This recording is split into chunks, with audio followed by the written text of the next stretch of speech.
ได้ชะดูเนาะมื้อนี้เนาะนี่อะไรกินนี่เผาอ่ะเผาชะดูเผาชะดู เผาสะโดมานี่ ถูกนะครับ4-5 โลเบิ่งหน้าชีพน่าสิ โอ้ถูก ถ้าผมเชฟมาไปประเภทได้แบบนี้ ตัวเริ่มเลยพี่น้อง เอามือนะไปนะแข่งยอมเลยนะ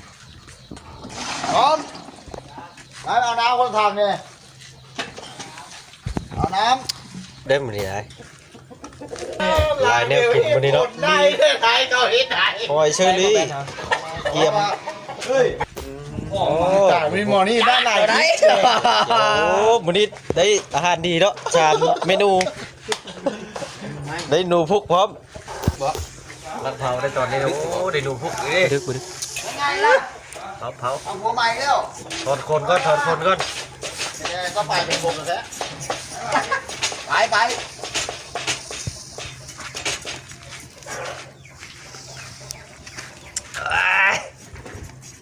รัดเนาะมันจะเห็นหอยข่อยอยู่บนตัวนี้ยุดเลยตกขาวๆเด้อพอบ่ตกโคตรนะพอละมานี่หอยนี่ต้องกินนะนี่หอยกระเจ้าตั้งแต่ เนี่ยดิบมือหน้าอยู่ไปเอาไก่ทั้งปากโอ๊บเหรอเอาเปลี่ยว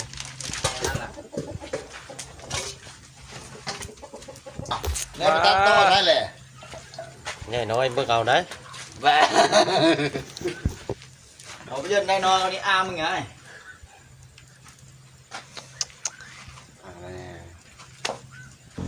หอยกำลังเดือดนี่เครื่องอบหนู ตั้งเขาได้เกี้ยวเอาอย่างหาปลาหาหนูเขาละ กินต้มหอยกันมาต้มหอยเนี่ยได้ช่วยก็เนาะ ไม่ช่วยเอาขี้ได้เลย บอกเจียวพี่อ่ะ มา เจียวขม เจียวผมคือน่าใส่ไม่เจียวโอ้ยได้แบงไม้นี่ เอามาหลังโทรศัพท์ค่ะยาได้ผมไม่ได้รักเป็นกันแน่จะบอกอยู่ ง่ายไหม คำจุพี่น้องนะขอแก้มกันมาเลย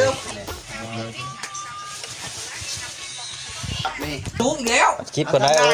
ได้บ่เห็นว่าบ่ได้นะบ่ฮะบ่ได้โอ้ยว่าคำบอกกินเหล้าให้แม่งก็นี่ว่ะ มา เรา คลิปก่อนนี่ ไหนมอแล้วกินอะไรกูไหนจังหวะถือไหน หลายกันทำเอาอันนี้จะไปได้บ่จ่ายผู้ว่าบ่จ่ายได้กี่ห้อบ้านหรอพี่แม่บอกว่ากันหนาวหมดดอกหนาว กูยันมึงเช็ดน้ำตา